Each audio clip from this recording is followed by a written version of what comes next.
So my name is Manolis Finorlakis, the founder and producer of Reality Crowd TV. And today's presentation is entitled Social Media and Promoting Your Crowdfunding Campaign. So the first thing I want to do before I kind of go into the presentation is kind of level set.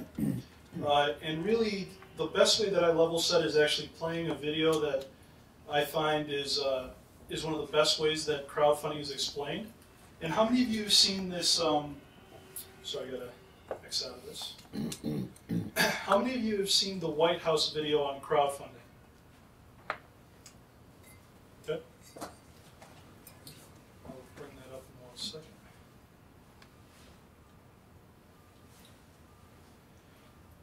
So when this young lady speaks, you're going to hear her first 14 seconds is so important because it explains crowdfunding to a T. One of the greatest struggles right now is explaining crowdfunding to people who do not know what it is. My colleagues and I, back in December 2013, did an informal video poll with a GoPro camera. We went to a Starbucks coffee house and we asked 8 people at random, have you ever heard about crowdfunding? Have you ever heard about Kickstarter? 7 out of 8 people had never heard of either term. So one of the biggest struggles early on in this industry is explaining to a potential backer what crowdfunding is. And so you need to get that really, really good. And this young lady, I think, does it best. Crowdfunding is a concept that's been around for a long time. It's the idea of passing around the basket at church in its oldest incarnation, of a large crowd of people being able to contribute small amounts, which in aggregate meet the financial goal of any organization, group, or individual. And so when you look at crowdfunding and how it's evolved, the reason it's become a buzzword recently is because it's gone online, and so the potential of it has expanded exponentially. The crowdfunding bill is important for small businesses because it creates access to capital.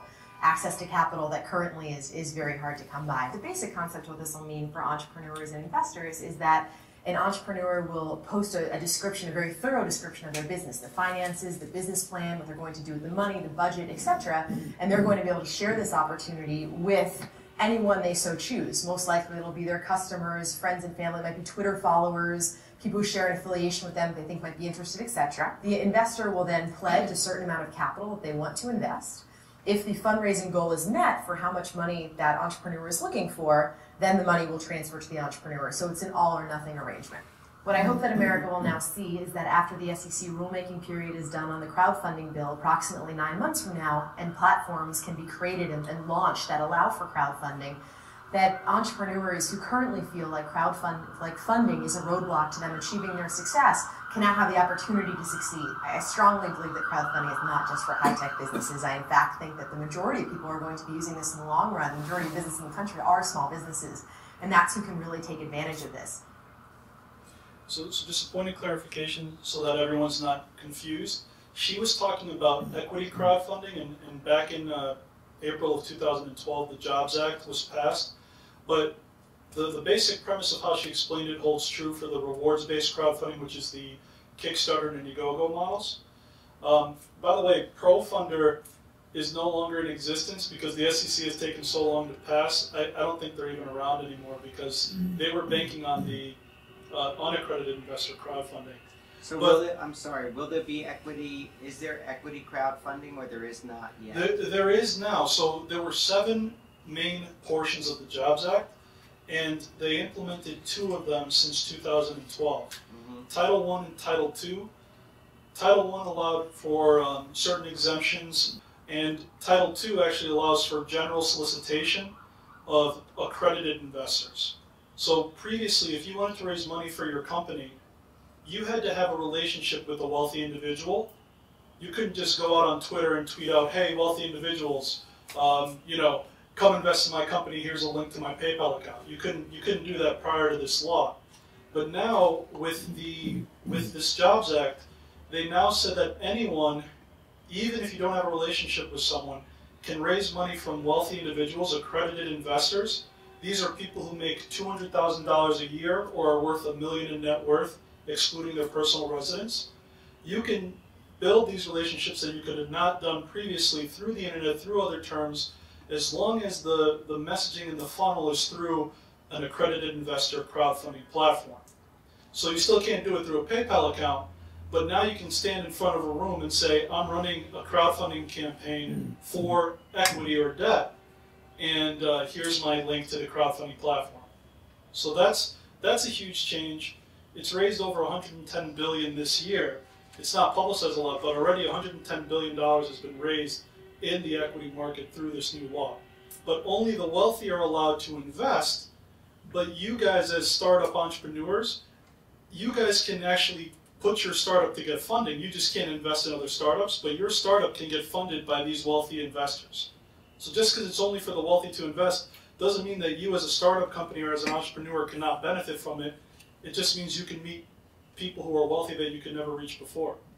Because prior, if you tweeted out that tweet to say, give me money, you would have gone to jail. That's a violation of the Securities and Exchange laws. So that's a big change. But again, to go back to her first two sentences, take the concept of passing around the basket at church, where a group of people contribute to an individual with a need. Put that concept online, apply it to things other than charities, such as small business, tech, music, art, books, etc., and you have crowdfunding. Memorize that, and people will understand you real quick.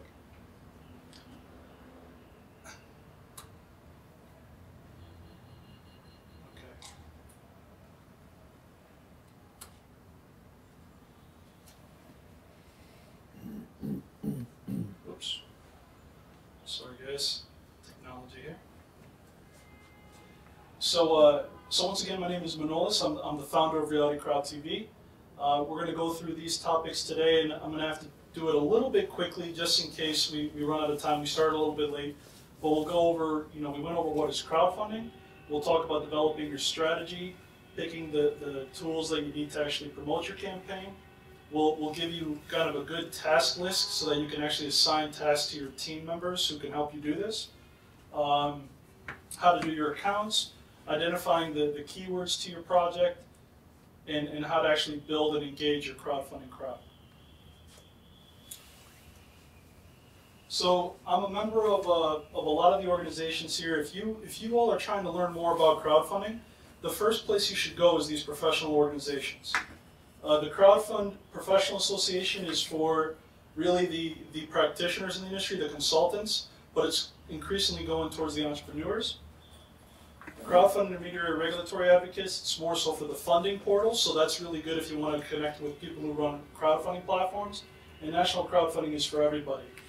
The way we got our knowledge about crowdfunding is from January to April of this year.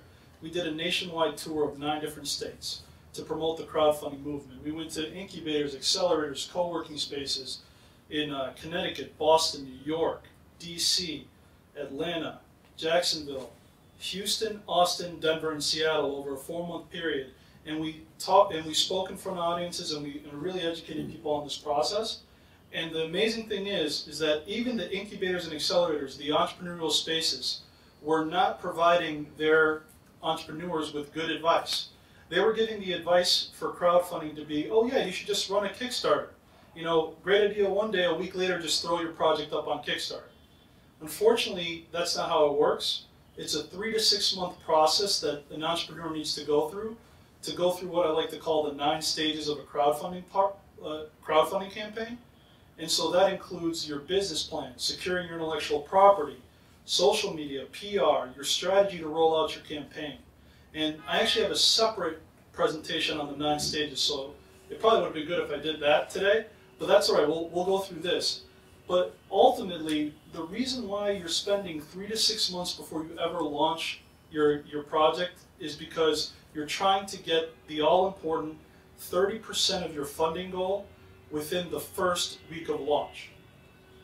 If you get 30% of your funding within the first week that you launch your campaign, that increases your chances to be on the front page of these larger websites such as Indiegogo and Kickstarter, because literally Indiegogo at any one time has 10,000 active campaigns. And so how are you going to stand out from the crowd?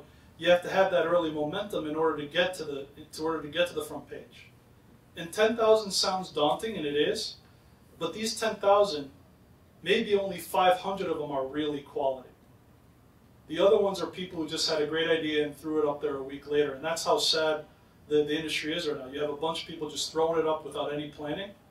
And so if you take the time to plan and basically line up pledges ahead of time, you will have a higher likelihood to get yourself on the front page.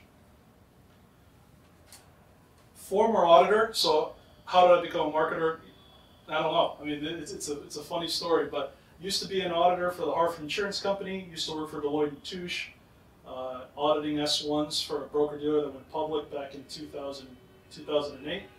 And I graduated from UConn with a BS degree in accounting. So how quick is crowdfunding growing? Started back in 2009, and that was really when Kickstarter came to the scene. In the whole 2009, $1 billion was raised in crowdfunding. At the end of 2013, $5.1 billion in 1 year was raised in crowdfunding. So it went from only $1 billion a year in 2009, now it's up to $5.1 billion a year at the end of 2013. They're saying it's going to be $7.1 billion at the end of this year in 1 year. And the World Bank released a report back in November of last year that said in 20 years we're looking at a $95 billion a year global industry. And I mentioned to you guys earlier, only 1 out of 8 people had heard about crowdfunding or Kickstarter, so there's a long way to go. Which leads us to really, how do we develop our social media strategy? And there's really 3 main questions that you have to start with, and this is why you have to start at square one, which is your business plan. You have the why, the who, and the where. Why should people care about your project? Not why do you care about your project, but why should other people care about what your project is? Because a lot of times we are always saying, you should care about this because I have an interesting story. Everyone feels like they have an interesting story, right? So really the why needs to be, why should someone other than me care about this project? When you know what that is, the next step is, who are the people that care about my why? And I shouldn't tell anyone else necessarily who doesn't care about my why, otherwise they're just going to, they're not going to be engaged. So the second question is, now that I know, why people should care, who are the people that care? And the final step, of course, is where do the people that care about my why congregate? And so you need to focus your marketing and your social media efforts in those venues exclusively. It sounds basic, right? But so many times we just blast out things on social media without any rhyme or reason. We're not posting our messages in areas where the people that care about our why congregate, and that's the biggest mistake, because it's not just a numbers game. It's numbers game plus targeted marketing equals success. If you're pitching your book to somebody who's illiterate, then they're not going to buy your book. So that's a very important piece of this puzzle, is who, why, who, where. So examples of where. So you have LinkedIn groups, Facebook groups. One of the best places to go personally is competitors. If you know somebody who wrote a book on a specific topic, and they have a million followers on Twitter, and it's the exact same topic in your book, I would go and get all their followers to follow you, because you are basically they already did the work for you.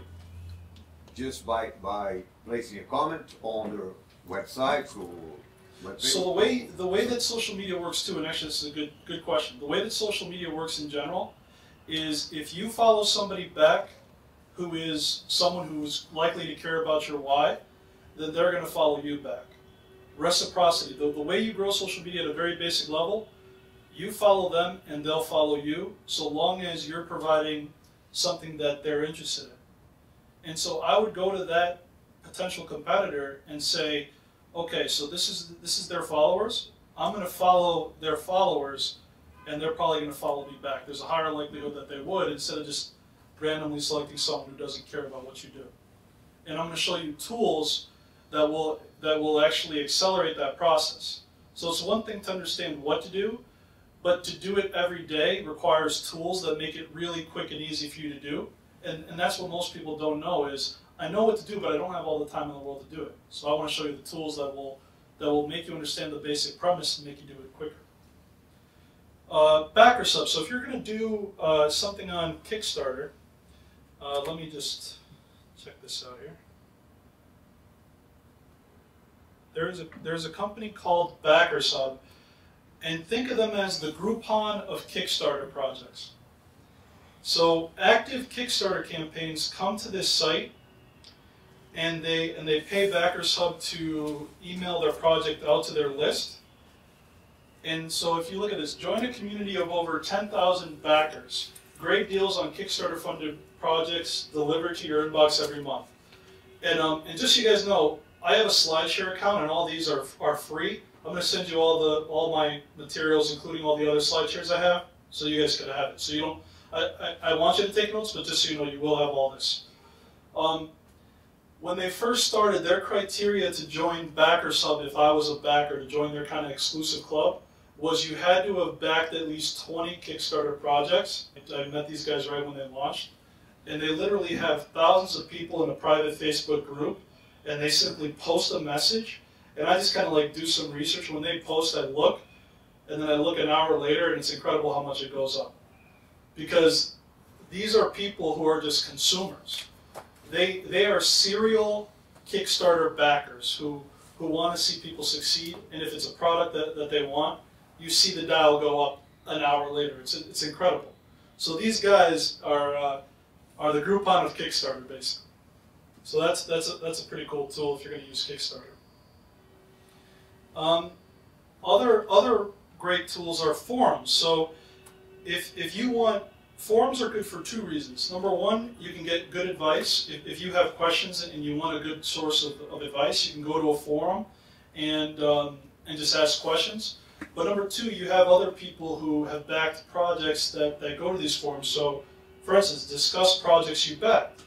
If you go here and you do some research, you can identify people who've backed certain genres of projects, and they might be people who will help you.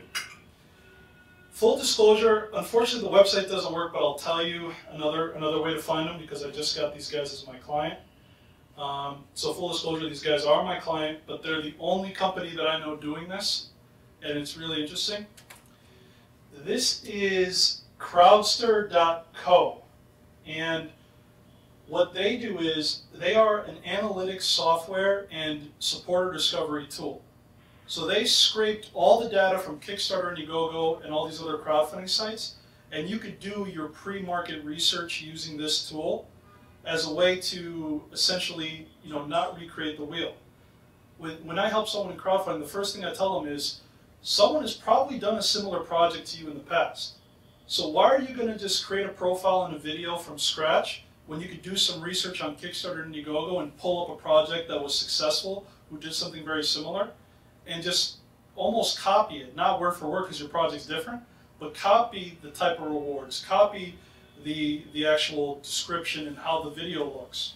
And if you could use that as your launching pad instead of recreating the wheel, you're going to cut down all the time.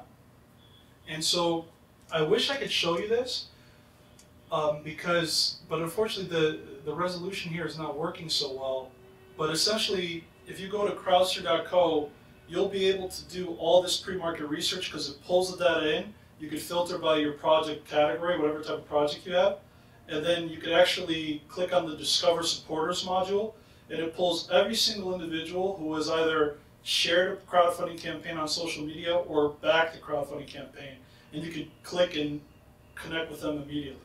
That would be one of my questions. Yes. If you have access to the donors. You do. We know who they are and we get... This is the first tool that does that. Unfortunately, of course, them being smart as business people, that's a premium level feature, but it's like $10 a month to get access, so it's pretty cheap. But they give you that list of every single person who has either shared a campaign or contributed to a campaign by category. So you have the books category. You could have thousands of people who've either shared or contributed to a book previously. It's the only tool out there at this stage in the game. So I want to share that with you. This is only 3 weeks old, so you guys are hearing it first here. It's a brand new tool. Cool, so we'll head back. And then hashtags. I mean, hashtags, how many of you know what a hashtag is, a social media hashtag? Okay, cool. Well, I mean, a hashtag is, for those who don't know, let me just show you because I think it's important to know. So, actually, I don't want to change that one. So a hashtag is a way that people search, and I got to be careful here because sometimes there's just some crappy people on the internet who have terrible photos. So if we see something we don't like, I'm sorry. So, for instance, a hashtag is what I have here. Hashtag entrepreneurs.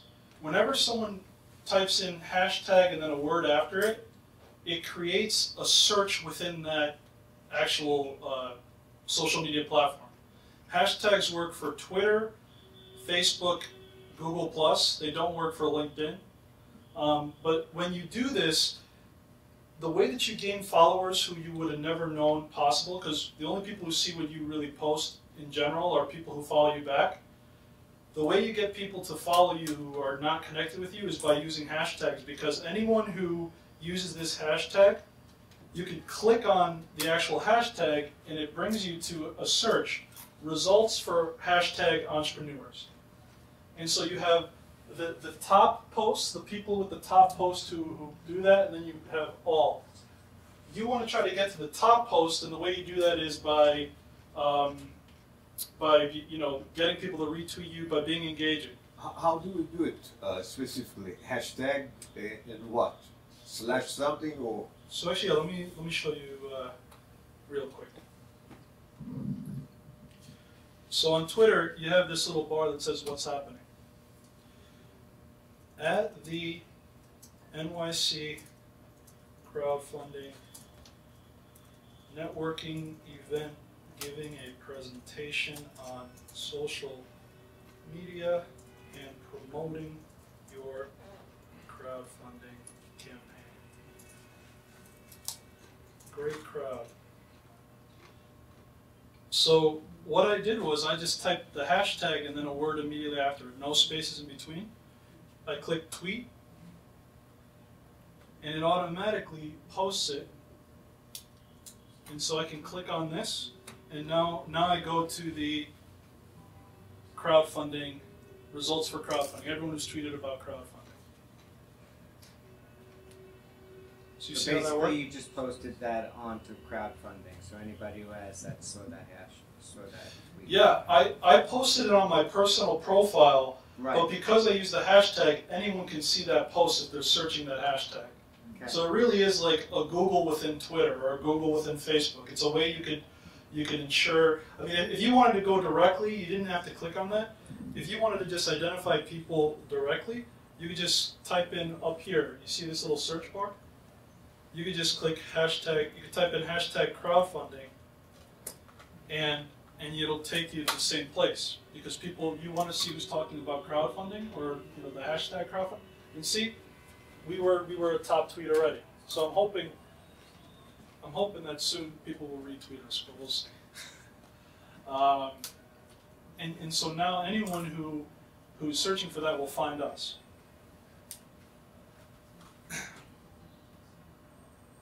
Make sense?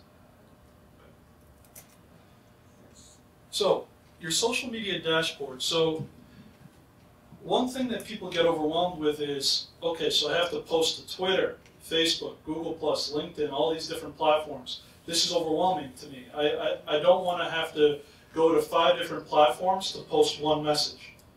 So the way you do that is by using what is known as the social media dashboard.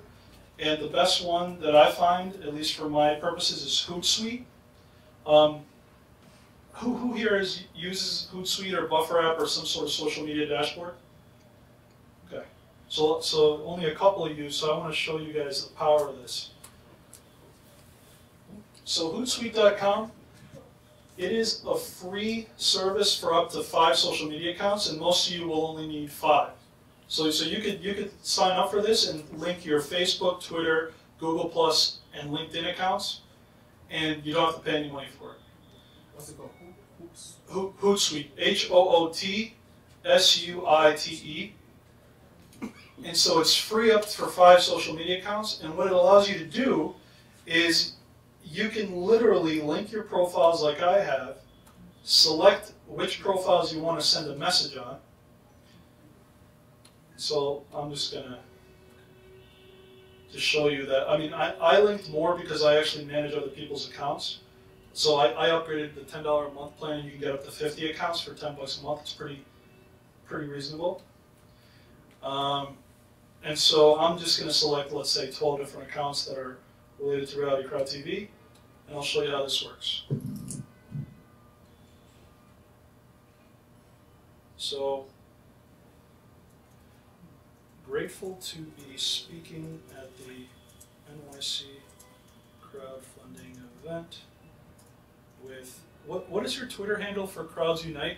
Is it, what's the Twitter handle for Crowds Unite?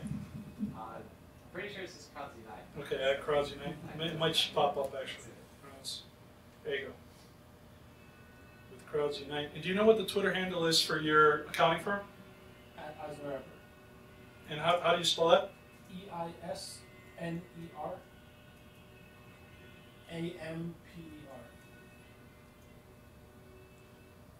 Okay, so and thank you to Ed Eisner Emperor for hosting. Now, what I'm doing here, for you guys who don't understand the whole @ symbol, on Twitter, when you do an @ symbol and you mention someone's username, they get a notification on Twitter that someone mentioned them. So it's a way you can literally directly mention somebody else on a different platform. And so that's part of what you guys are going to need to learn how to do is, to get people to notice you, you might have to mention them on Twitter and these other platforms so that they get a notification that someone said something.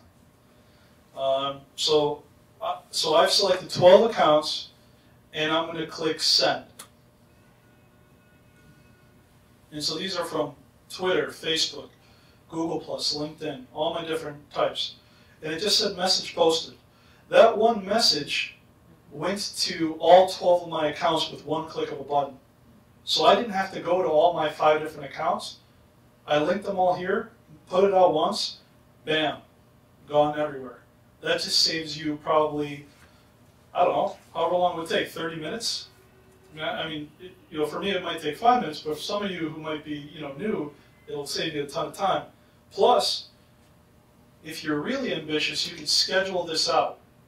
So you can literally schedule out 30 days worth of messaging if you just put in a few hours a day, and then bam, you're done for the month. Your only job then is to be engaging. You don't have to worry about your broadcasting to go out because you set it up, but you still have to monitor it every day and be engaging, because ultimately we'll get you the funding you need. Not just spamming people, but you need to get the broadcasts out there one way or another. But the real way to get people to support you is building relationships and mentioning other people. So I mean, again, this is one of the better tools I've seen, and I use it exclusively.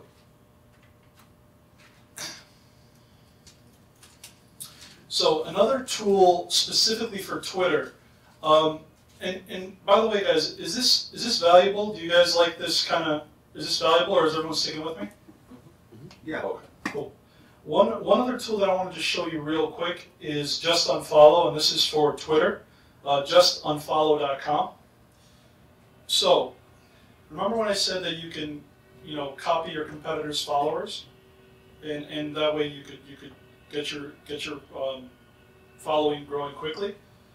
Just Unfollow is one of the best ways to do so, because you could literally, what it does is it groups all of your followers in specific buckets. It tells you who's not following you. It tells you who is recently following you, and it gives you the option to copy the followers of somebody else's account. So Just Unfollow is huge because it buckets people into different areas. So as you can see, I have at Kickstarter, I have a bunch of other people who are not necessarily my competitors, but they have entrepreneurs and investors who follow them because I help entrepreneurs raise money. So these people are accounts that I've identified that are thought leaders in entrepreneurship. So my goal has been to copy their followers so that they notice that, okay, this guy can help me raise money through crowdfunding. So when you click on that, right, let's just click on the at Kickstarter. It pulls every single one of Kickstarter's followers. And if I wanted to follow every one of Kickstarter's followers manually, And plus they have millions, so I'm never going to be able to do it anyways, as much as I try. But if I wanted to manually follow 1,000, because that's the limit that Twitter has when you reach a certain level, you can only follow 1,000 people a day. I would have to go into each Twitter account and just click, click, click, click. It would take forever. It would take 5 hours to follow 1,000 people if I did it manually. Look how quick I can follow 100 people. So without this, if I just do this, you see it? You see the top up there? 35, 44, 52, all the numbers going up. In 10 seconds, I just followed 100 people. How are you doing that? You're just clicking on it? You just click that green plus arrow. So you don't have to go down and click, is what you're saying. I don't have to go to their individual profile and click follow anymore. Just unfollow pulls them all in, and they're connected to Twitter in a way that all I got to do is press that green button to follow them. Oh, yep. Is that allowed? What's that? Is that allowed? Oh yeah. There's the reciprocity principle, right? If the basis of social media is if I highly target people that I want to follow and I engage and I follow them first, then chances are they might follow me back. And so then if you check back in 3 days later and they don't follow you, this is the other beautiful piece. So, wait. Yeah. So you went into Kickstarter, right? Yep. And basically you got a list of their clients. So two things. Yes and no. Yes, because some of these people might not be direct users of Kickstarter, but they just like Kickstarter. So they're people who have followed Kickstarter on Twitter. And Twitter is a public forum, so anyone can see anyone's followers. It's not private data. We're not stealing private data. On Twitter, it's a whole transparent pool of social media. So anyone can go in manually and do what I just showed you, and everyone does that every day. So this isn't illegal, this isn't unethical, this is just smart business. This website is, what's it called again? Justunfollow.com. Just Unfollow. And you should upgrade to the $10 a month on this one, because if you don't, you can only do it to 50 accounts a day, the following, and that would just take you forever. It's worth $10 a month to be able to do thousands. You'll grow your following really quick. In 1 month, you can go from like 50 followers to like 2,000. And this is just for Twitter, right? Yeah, this one's just for Twitter, but there's other tools out there for every platform. And so here's another beautiful thing, right? Eventually you're going to hit Twitter limits that says, you know, the first limit you're going to hit is if you don't have 2,000, if you follow 2,000 people, but 2,000 people have not followed you back yet, you won't be able to follow any more people until you got at least 2,000 people following you back. So how do you get over that limit quickly? That's where this whole bucketing of the non-followers comes in. These are people who you followed but have not followed you back. And so, let's see how long it's going to take to unfollow 100 people. If they're not following me back, then I don't want them either. You know, if they're not going to be nice and reciprocate for me, peace out, buddies. And so again, just as quickly, I just gave myself room to follow another 100 people. So I decreased the 2,000 limit. I just decreased it. Now I can follow 100 new people to keep bringing that up. Most people get stuck when they hit that 2,000 limit. Like, crap, what am I going to do? I don't have time to go to Twitter and unfollow. Just spend.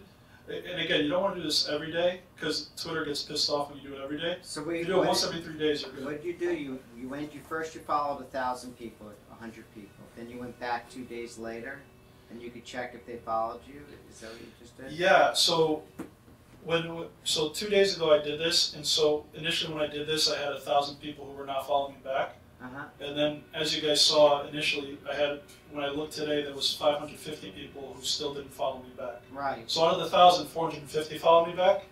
And so the ones who still haven't followed me back, I will unfollow and then refollow the new people. And follow new people and see what happens. Correct. And what's great about this program is it actually says this: hiding previously followed users. So you won't be following users who you previously followed again. It automatically tracks that for you, so you don't keep following the same losers who don't follow you back. Okay. So it's kind of this will save you hours a day. And I use this for a coffee shop. Nothing to do with crowdfunding. I just wanted to show her the power of targeting. So here's another way you could target: keyword follow. You could type in a hashtag and follow anyone who's literally typing about a certain topic. So hashtag authors. You could find anyone by location even who is talking about that hashtag in a certain area. And so for a coffee shop in Glastonbury, Connecticut, I followed people who had Glastonbury, Connecticut in their profile, and in 1 month, just doing this alone, she had 33% increase in sales. Because new people who never knew about her said, oh, there's a new coffee shop in town? She was there for years, but they never knew about it. So this stuff that we're doing here is not only for crowdfunding, this is for business development in general. If you know what you're doing on this, you can create business now if you have something to sell. So like, this is another little tidbit. Any other questions on this before we move on? No, I have a Twitter. Okay. One other tool that I want to show you that's really cool. How many of you have ever heard of crowd speaking before? A crowd speaking platform? So this is the next generation of social sharing. Think of crowd speaking as running a campaign similar to crowdfunding, but instead of funding that you're after social media reach. You're trying to get your message out to the most people possible. So what's cool about this is you're running a campaign to get people to spread your message. And hold on, let me try to find something here. I want to find a different one.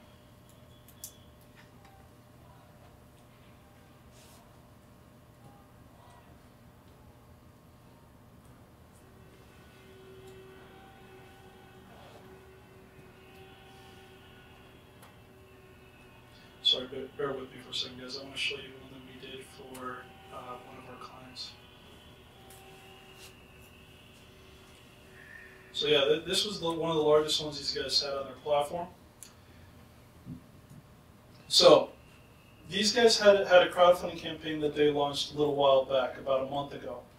And they wanted to send out a message right when they launched, about 2 days later on social media, to the most amount of people possible. So the message that they had was, support our friends that learn to play music, launch Apollo M to deliver unlimited music lessons for $4.95 a month, hashtag crowdfunding. And this link went directly to their crowdfunding page on Indiegogo. We set out to find 50 people who would agree to share that message on their social media networks. We ended up getting 311 people.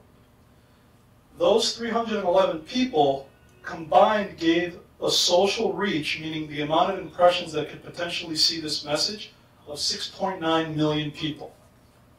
And that's the power of the network effect, right? And so we had a month to do this, and basically what happens is, at a specified time, at a specified date, people who say, I want to support this campaign, those 311 people, either supported the campaign with their Twitter account, with their LinkedIn account, with their Facebook account, or with their Tumblr account. And on that date and time, once the goal of 50 was reached, that means that it's going to launch. If you don't reach the 50 people minimum, then it wouldn't launch. But since it reached it, on that date and time, 311 separate social media accounts broadcasted that message on their social media accounts as if they wrote that message themselves, without them having to do anything else except clicking the button once. So if you want to have a way to organize your followers to send out a message for you, you send them this page and you say, can you please support me with those social media channels? They click it and forget it, and then it goes off automatically. So go to headtalker.com. Yes, headtalker.com. And just place a message right here. Yeah, so if you wanted to see how it was done, you just click start up here. You go to headtalker.com, you click start, and then it brings you through the process, title of the campaign, what's the message, very step-by-step process. Let me just quickly show you how people support it too, so you kind of see how easy it is for people. If I wanted to support this guy, Flick, a wireless smart button. So he's got 2 days left. It's got 1.5 million in reach. 117 people have supported it. Click one to support with Twitter. So I click on Twitter. This is the message. If I didn't like his message, I can customize it differently. I could change the message if I wanted to as well. But either way, I just click on Twitter. I click Add Support. And remember, there was 117 people who supported it previously. Thank you for the support. I could further share his campaign by sharing it across social media if I wanted to at that point. But when I let's say I didn't want to do that, now we'll see. So now this button turns green, which means I supported it. There's 118 supporters now because I just clicked on that once, and it went up by 45,000 followers because that's how much we have on our Twitter account. And bam, with 1, 2, 3 click. Instead of asking people, can you share this, can you share this, just say, can you help and enlist yourself on this crowdfunding campaign, or crowd speaking campaign. So you're not asking for anything other than just spread the word? Yes. This is part of your pre-planning to say, the way I'm going to inform my followers about this is, guys, I'm about to do a crowdfunding campaign. I'd love for you to help me with the money eventually, but at least for now, can you enlist on this so that it goes on? Yeah, there must be a limit of words, of characters. For Twitter, yeah, 140 characters is the limit. So we could send them to a website or a page in order to make it more. Yeah, you would want to share. The way you find people to support you is through your email contacts, through private messaging on all the other social networks, or public messaging. You want to find a way to get people to support you by directly asking them to. Yep. The band, how did they reach their Indiegogo limit? Can you share that? So yeah, I'll show you it. Their funding limit? And I'll show you a perfect example of how things went right but things went wrong with this campaign. So yeah, let's go here. We hit the 35% of funding in 2 days. We were on the front page of Indiegogo. The crowd spoke, and they didn't like their project, even though we hit that limit. I'll show you what I'm talking about. So this is kind of. So they were raising funds to set up the $4.95 a month. Yeah, they website. They didn't have this finished. They didn't have it finished at all. So as you can see, they actually stopped their campaign after a week of no more traction. They said, okay, guys, and it's still going on. Still 7 days left, but they're not promoting it. So we got them. This money really came in, bam, like first 2 days, and I could show you from the. Like, see, I put my name on this campaign. That's me right there. I was helping these guys out there from Australia. How do I get the analytics? Let me go again.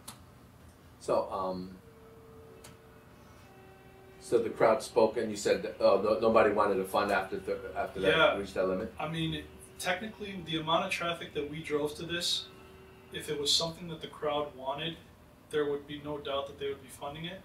We drove over 17,000 hits and only 88 converted. And these 88 obviously gave some big amounts too, but it still was, it wasn't enough to get them there. So, yeah, as you can see, 17,000 hits, and that's a lot for like a week.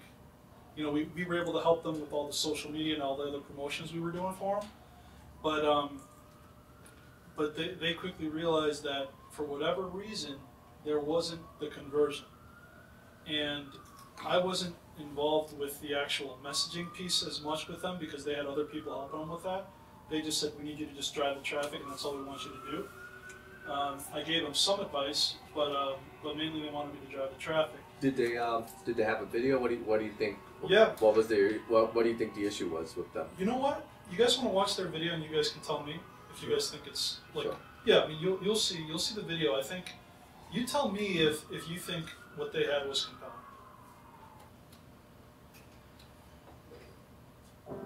Apollo M is an on-demand music learning platform created by musicians for musicians.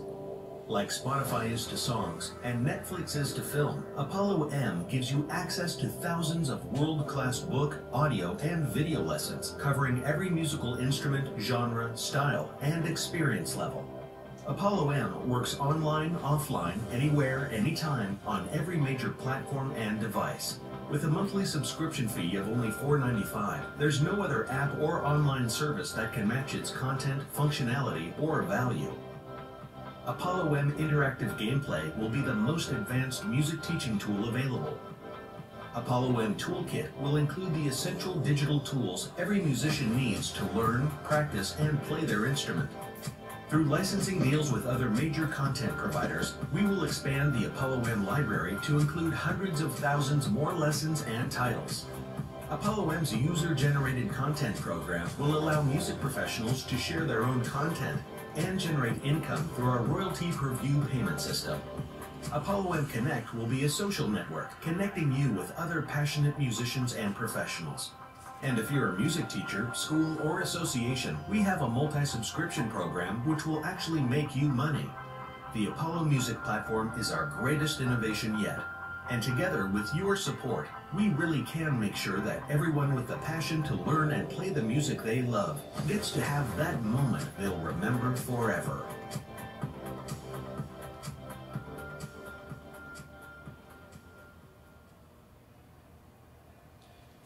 You have any idea why it didn't work?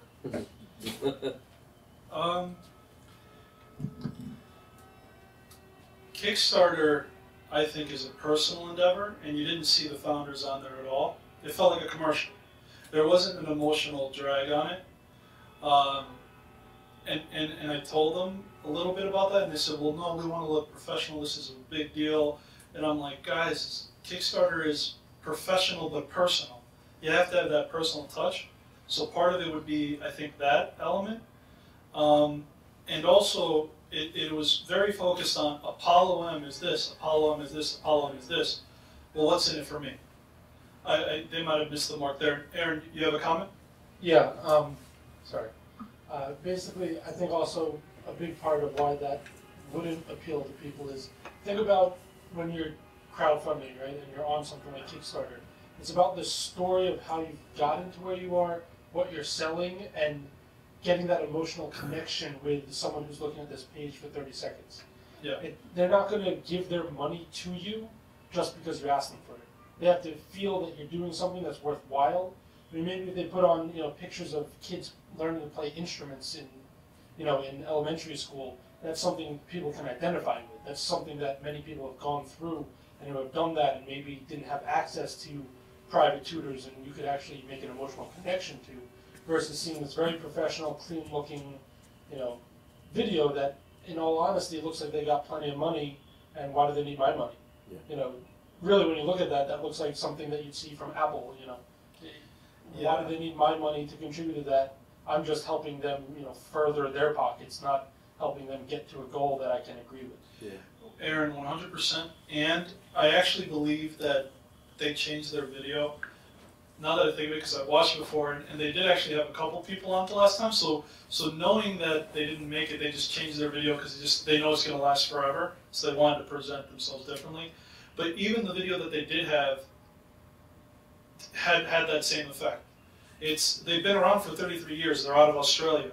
So really, they are an established business, but they were looking to expand into a new technology. They want to launch something new.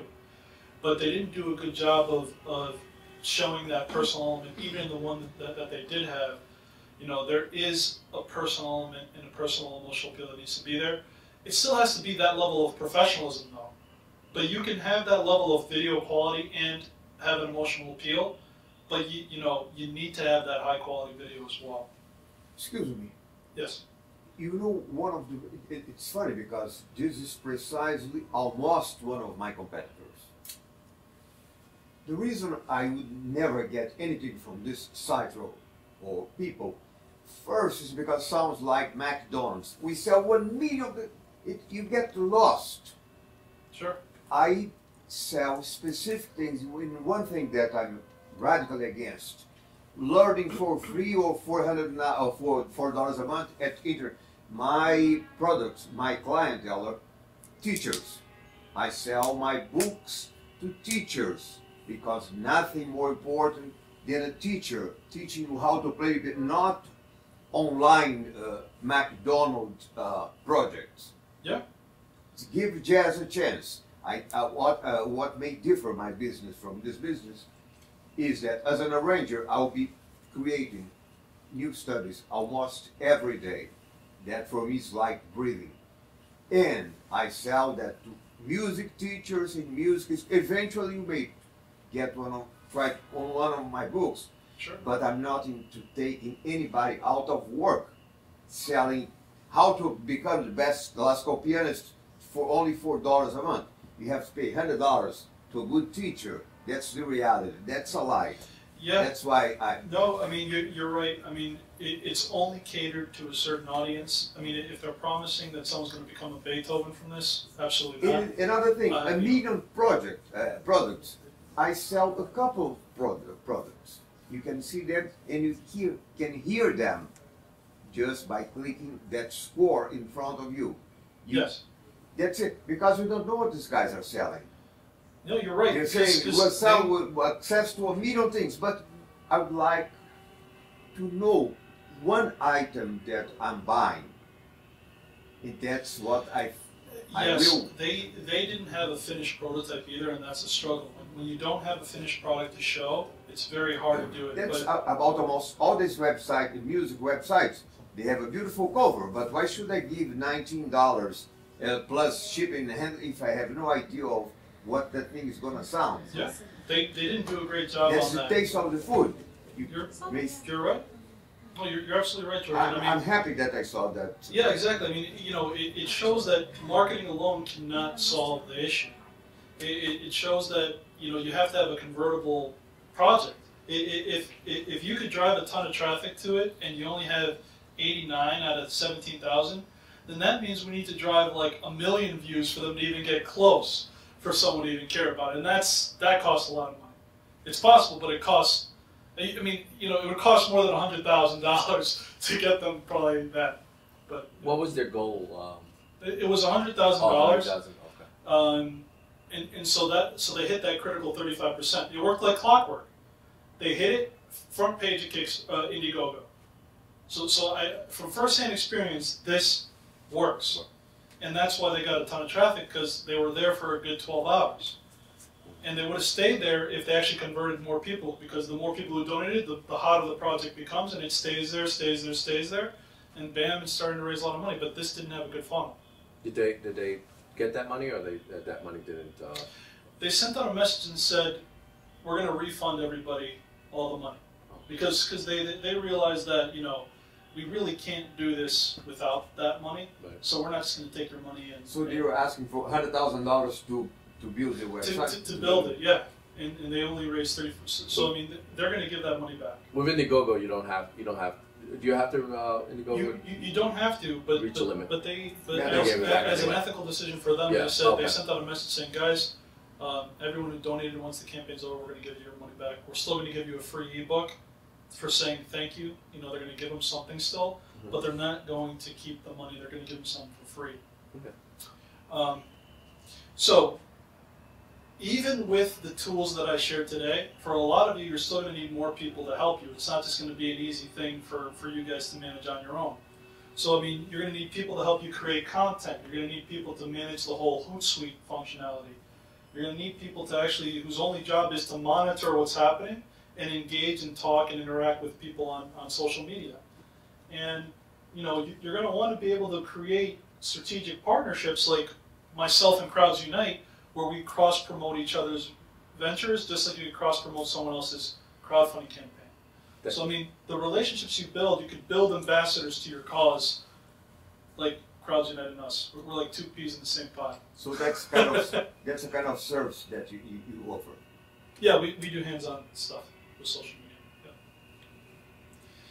Yeah. And so this, I'm not going to go through it because this is kind of what we send out to our clients when we basically manage people. We give them historically what we've been able to do for other clients. Shoot, I'll just go over it quickly. I'm not going to go over it, but like, so for Twitter, we've gotten into a science that where you can get about 100 followers a day. And we do all these other things within that. Google Plus, we can get, it's more than 10 a day, but historically Google Plus is kind of like a ghost town initially until you build it up more. We usually blow by the 10 a day minimum, but we have that metric there.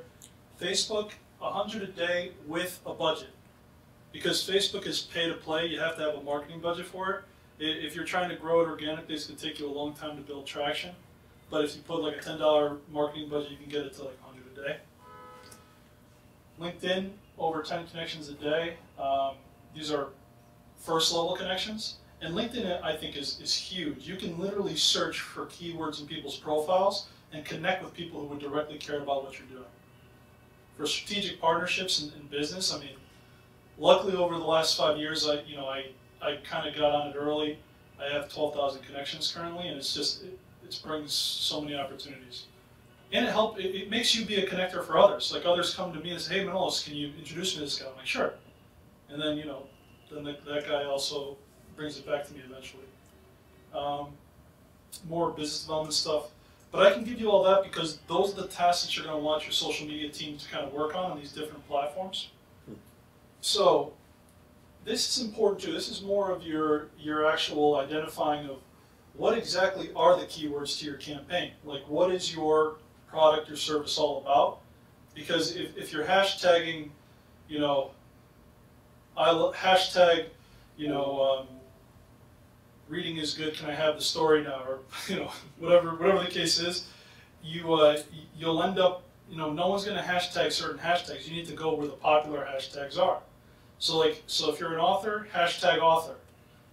If your book is about music or jazz, hashtag jazz. But don't do hashtag jazz is awesome or hashtag jazz for life, because few people are doing those hashtags. Most people are doing just jazz. So you want to make sure you're picking the keywords where the most traffic is, not adding extra words that don't give it meaning. Building your social media crowd. So what a lot of people want to do is, if you only have a limited amount of time, then you really want to focus on the influencers in your industry. So influencer is a word that's thrown around a lot. It's people who have a lot of followers who are noticed as experts in the field. And the way you kind of identify who the influencers are is by using a website called Clout. And Clout gives people on social media a score attributable to their relative influence. So the higher the Clout score, the more influence they have. And these are people that you want to actually make brand ambassadors. You want them to believe in your cause. You want to build that relationship so that when the time comes, they're the ones promoting you and your campaign when the time comes. And in this project too, we were helping them a little bit. They were on our show, the diabetes campaign.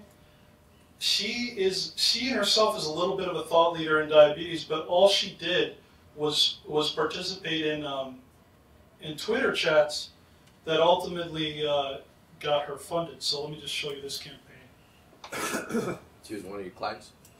Yeah, we helped her. We gave her media lists and we put her on our show as well. We gave her some more promotion.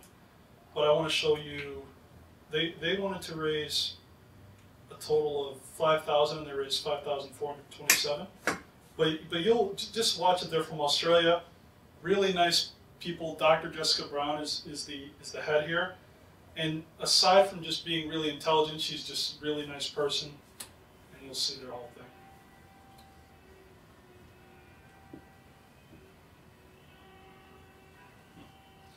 Doesn't like to play from this venue apparently.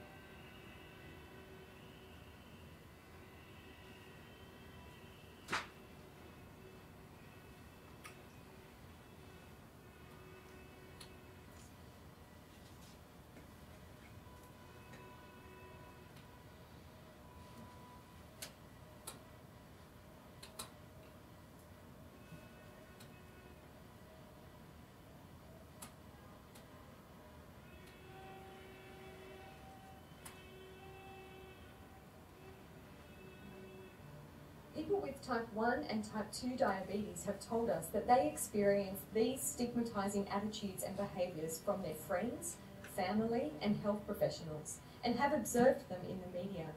Diabetes stigma is a real problem in our society. I'm Jessica Brown. And I'm Adriana Ventura, and we're inviting you to partner with us to help us understand the causes and consequences of the stigma experienced by people with diabetes. More than 1 million Australians are currently living with diabetes, which can negatively impact both quantity and quality of life. There are different types of diabetes, for example, type 1 and type 2 diabetes, and these have different causes. But the management of diabetes, all types of diabetes, is unrelenting and can be burdensome. On top of the physical and psychological demands, our research has shown that people with diabetes also experience stigmatisation in our society. This can take the form of discrimination in the workplace, rejection by a romantic partner, or being judged, blamed, or stereotyped. This stigmatisation can lead to feelings of shame, worthlessness, hopelessness, and anger.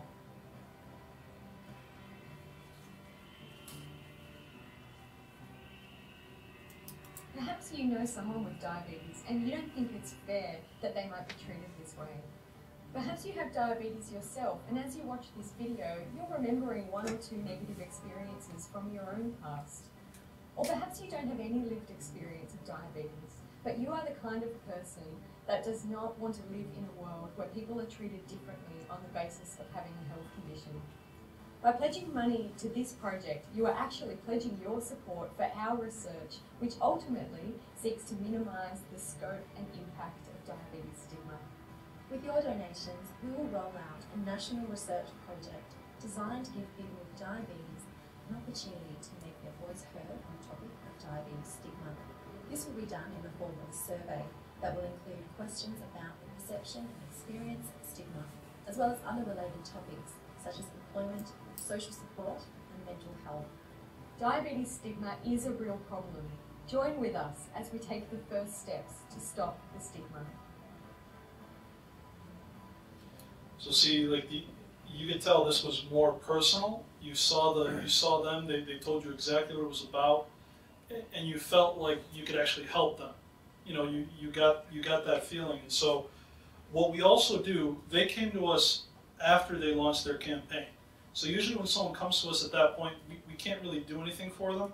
There's these companies that claim to, oh, I'll get you thousands of hits on your website. If someone's really that eager to take your money after you launched, I would run away from that. Those don't really work. If you've launched and someone's saying, oh, I could do this, I could do that, not much you can do. The one thing we can do though is we have a subscription to meltwater.com, which is a database of every journalist, blogger, and PR person in the nation. Companies who have come to us, we've helped them with the PR element. We gave them a list of 500 to 1,000 people that they can call via they can email, they can call, and they can get more press. So that's really the only real huge benefit you could do is getting actual PR for your project after you've started.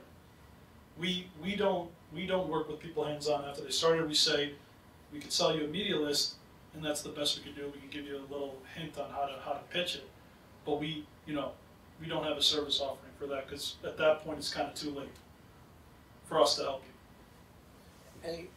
Any thoughts on like the other platforms like Pinterest, Instagram, and all the other ones that pop up? Yes. I don't know if they have enough traction to, because I know more and more people are using them. Pinterest, actually, I like that a lot, and I think Pinterest with the new analytics they have and the ability to promote pins, I think that's going to be a very big thing. But they just started this promoting of pins, so it's new. But Pinterest drives a ton of website traffic because it operates like Twitter. When someone retweets you, your tweet goes up to the top of the feed. When someone repins you, your pin goes up to the top of the feed. So there are a lot of things for visual type projects, creative projects, where that right there would be a very good platform. Is it a good platform for physical books? It could be. Yeah, it could be a good platform for books. I mean, right now it's really good. Pinterest is mainly feminine. I think 80% of the people use it are women. So I mean, if you have a feminine topic, or if you have like a clothing brand, or you have some sort of food or wine, projects that are more artistic, I think would do well on Pinterest. Instagram too is a tough nut to crack because you're not allowed to include links on your Instagram posts. the only link you have is what's on your profile. So you have to have a piece of content that's so engaging that someone says, wow, that's a really cool thing they just had. Let me go and like look at their profile and click. That's the only way you can actually engage on Instagram, and I haven't figured that out. I mean, I haven't figured that out yet for crowdfunding. I'm trying, but I can't. I don't help people on Instagram at present. Can you have more than Unless you're a brand. If you're a brand who's not crowdfunding, I can drive traffic to your site, but I can't. It's hard for me to do it for crowdfunding. I don't feel comfortable. Can you have more than one account at Instagram or just one like Facebook? You want to just have one. There's no reason to have more than one unless you want a business and a personal. But yeah, you can create more than one account on anything, but you don't want to make it harder on yourself to manage more than one account if all you need is one. But as I told you, I have two very separate businesses. Yes. So I would not like to mix one with the other. So in that case, yes, you can. But I wouldn't run 2 crowdfunding campaigns for different businesses at the same time because you wouldn't have enough. You wouldn't have enough time or effort. All right, so let's continue. And so, engaging content, right? Now that I have a following, I'm breaking the rule here that I say only post links 15 to 20% of the time. But generally, when you're building your following, that's a good ratio in which you should post links, because ultimately, what's going on here is you're not being identified as spam on the social networks, and so you have a high likelihood of people following you back. So when you're building your following, before you get over 10,000, it's good to keep it low so that when you follow people and they look, they don't see a promotion machine. So that's important. And you want to post engaging content that sometimes has nothing to do with your product or service. Like this was something that was just really, it blew my mind, but we just tried it and we just put a little picture. Sometimes I see this photo, and I didn't use hashtags here either, and I admire the self-control of those dogs. Other times, I admire the courage of the cat. So you have German Shepherds about to pounce on this little cat, but they're police dogs and they're trained not to attack. So this cat's just strolling and there's German Shepherds that could rip this thing apart. This thing, without any hashtags, got retweeted 264 times and favorited 128 times. And then there's other people who get thousands of retweets, so it's not that big of a deal, but for me, for that to happen, that's the most I've had, organically. And so I was like, that one post ended up getting 30,000 impressions, where the average one normally gets maybe 500 to 1,000. And so from that post, people went and said, who is this guy? And they clicked on my link on Twitter. It's like, I like what he did. So you don't necessarily have to be all about business all the time, because you post something engaging that's inspiring people, and they'll end up. You want to show your personality, basically. Social media is not being someone you're not. It's being more who you are and not being afraid to show it. Another way to kind of network is what I call Google Hangouts. So Google Hangouts, there's events that happen, and Virgin hosted an event. And I networked with these people to follow all the people who are a part of this event, so I could, again, my target audience is entrepreneurs, and Virgin is a startup company that helps entrepreneurs. So over 1,000 people went to this thing, and I ended up connecting with a lot of these people, and some of them became my clients. But there's events for books, there's events for whatever your project is. Other ways to find people who care about what you're doing is utilizing Google Plus and utilizing the events that occur on that network. But I thought, for Google Hangouts, you can only have 10. Oh, people to join you at a time? Yeah. I mean, so have you ever done a Google Hangout? Yeah, I've tried it. So I think it's an amazing tool to kind of build an audience. Our show, Reality Crowd TV, is done through Google Hangouts. Because if you have a Google Hangout on air, it's a live broadcast that gets instantly recorded onto YouTube once you're done. And so you're creating content on, you can create your own web-based series. I've done it. My show, I've had 70 episodes of my show, and that's how we're building our audience, because we're using that content and promoting it. But to answer your question, yes, only 10 people at a time in a Google Hangout. Unlimited people can be watchers of it, but only 10 people can participate in it. But they can be watchers in real time or yeah, in real time. In real time, you set it up as an event, and in real time they could do it.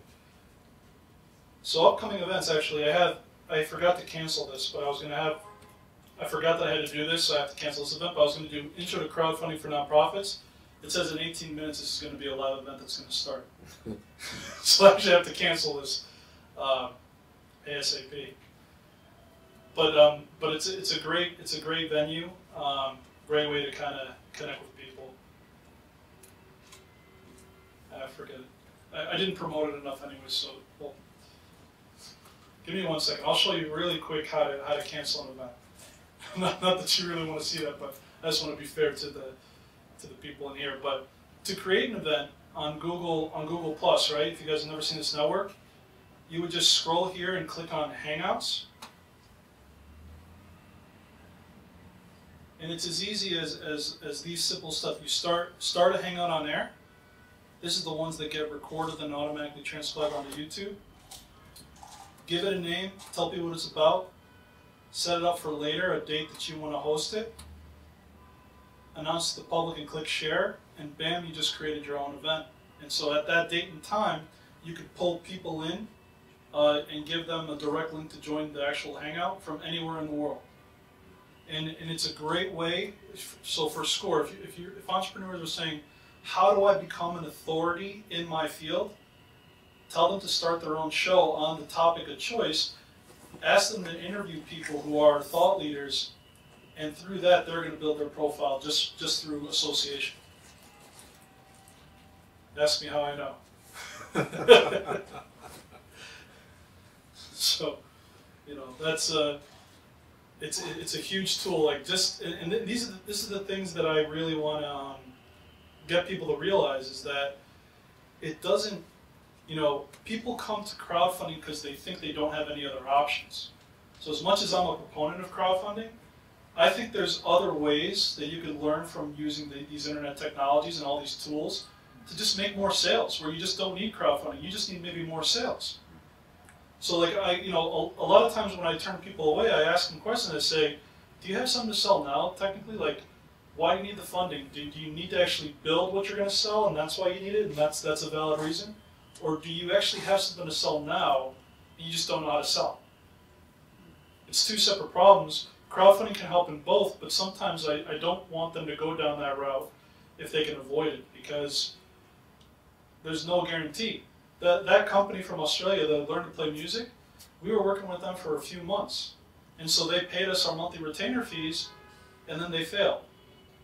And that doesn't make me feel good, but entrepreneurs go through this process and they spend all this money up front, and suddenly they fail, and I'm just like, shit, well, I mean, I got what I did my portion, but they still didn't succeed. So I still feel bad, I feel responsible, and they told me, listen, it's not your fault, we understand, the crowd has spoken, and I mean, thank God they were a good client, but someone could say, Manolis, you're an asshole, I'm going to sue you, this and that, screw you, buddy. So you just, it's like, which is why I'll tell you at the end of this presentation where we're headed. We're looking to do more virtual incubator, and because we're realizing that too many people are hiring people that they don't need to hire initially. Some people don't realize that they're not at a stage where they need crowdfunding. But certain salesmen will sell you something if you have the money. I don't believe in selling somebody something unless I believe that they can actually pull it off. That they have the resources, the maturity, the tenacity to do it. But there's so many people who will take your money in an instant. And that's not the spirit of this industry. But that's why, that's what it is. Do you have a question? Two things.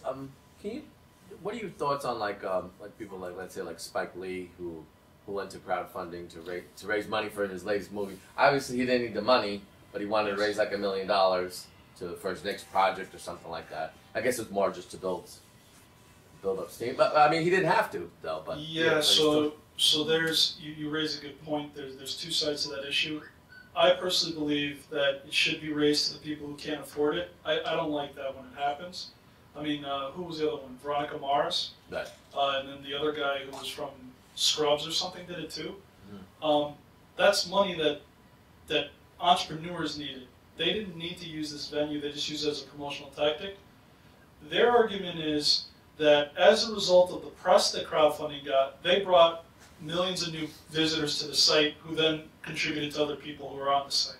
So they're saying that, yeah, I didn't need the money, but without me, people wouldn't have known about crowdfunding. It's so new that I brought more people in. So like, it's a symbiotic relationship. So I see both sides, but in a perfect world, that shouldn't be happening. I think it should be reserved to the startups, the people who have amazing ideas who just need a venue to raise the capital. But Sony just ran a crowdfunding campaign for a new product launch. So a huge billion-dollar corporation is running crowdfunding campaigns. So are these Sony and Spike Lee and all this, is this just to invest, is this investor money, or is this just... It's donation in exchange for reward, or contribution in exchange for reward. I want to be careful to call it donation because you have to be a 501c3 for it to be a donation. But yeah, I mean, these guys are using this as a pre-selling mechanism. And they're not, and they are giving back what? They're giving the product as the reward. So Sony is selling a product that has not been released yet, and they're giving people the chance to get it early. So they're pre-selling a new product, and that's how they're using crowdfunding. So like, and there's nothing wrong with that, right? I mean, technically they have a right to use it because it's for anybody. It's not just it's not just for the small guys. But in a perfect world, I think you want to have it. It should be meant for the people who need the capital. That's why crowdfunding was created. The recession occurred, lending stopped. There's no capital flowing, so crowdfunding came about so that entrepreneurs can actually get that capital that they would not normally have. I mean, Yep. From an investor's perspective, it would make sense for me to invest in Spike Lee's movie or Sony's, whatever Sony's putting out there, because I know I'm getting something back, and a return on my investment. So I don't They're getting the movie though in return for the investment. Spike Lee's, they're getting the product. So they'll get it before it comes out in the movie theaters? Yeah. I mean, most of the time, I mean, sometimes it might be the same thing, but yeah, they're getting early access to whatever they're selling. Well, sometimes it's just recognition too, right? Yeah. Like they're listed as a sponsor on credits or something like that. Correct. So it could be just as simple as that. I mean, straight donation, unless you're a nonprofit, everybody can offer something, in my opinion. Unless you're a nonprofit, like you could offer an experience, come to our success party, be an extra in our movie, be an acknowledgement in my book, or here's a free ebook as a reward. Whatever the case may be, you can do things cheap, but it's really the relationship that is really what's the key here. And so if people are thinking that you can get funding without building relationships ahead of time and really corralling your existing relationships, I mean, very rarely will that happen unless there's just a huge PR push, a huge social media push. But for most people who run these campaigns, they don't have the PR budget of thousands of dollars a month. They don't have the social media budget. So how do they get that initial 30%? You do have to actually reach out to your traditional network. You got to really tell your friends, family, acquaintances to say, guys, I want to educate you on how this works and why it's so critically important that if you really do care about this and you owe me a favor from somewhere down the road, that you need to put this money in the first week, and I need to know that you're there for me. So the only guarantee I say is if you don't hit the 30%, then you're guaranteed not to be on the front page. If you hit the 30%, then you have a higher likelihood to be on there. It's not a 100% guarantee that you'll be there, because if 50 projects who all have their act together launch at the same time, then you're competing against 50 hot projects. So yeah, so if somebody raises, 100,000 and they hit 30% versus your 750, chances are, and there's like 10, 20 other ones doing that, chances are you won't be on the front page. For something as, not necessarily, but for something as small, like smaller projects, I actually advocate creating your own crowdfunding website on your website. You can create your own funding mechanism on your own website, and it's a WordPress plugin. You just pay a one-time fee for $90, and bam, you have your own crowdfunding website on your site. For those small donations, I actually think it would make sense to launch it on your own site, because the likelihood of getting on the front page for that small of a project is slim. But if you're willing to kind of, put the word in and realize how to ask for this, how to ask for the funding from your network, one of the biggest pieces is asking. And a lot of people don't feel comfortable going to friends and family, but if you do it right and you ask properly and you show them all the work you've done well beforehand, you can convince them to want to support you. Like, friends and family sometimes don't want to support you because they think it's just another pie in the sky idea you have. Oh, it's, George again, he's got another one of these ideas, I'm not going to help him. But if you work at it, if you deliver, your story in a way that says, guys, I'm doing a book, here's what I have, I've been working on it for years, and here's kind of what I've done. In order for me to get this done, I need help. I can't do this. Well, the idea of starting with the 2,500, although I would like to get 50,000, is that the possibility of building something, if my product is well accepted, as we were talking about earlier. If by any chance what I'm doing is attractive to my clientele, people may keep donating. So the $2,500, as I told you, it's just a trial balloon. See whether or not the thing works. But this is a kind of ongoing project I'm not going to start. So my hope is that I could keep, like the $10 potato salad. People keep giving money for whatever reason. So that was the idea of starting small, just as a beginning. For me, if you're trying to sell a book and you're looking to do that, you could try to do what these guys did.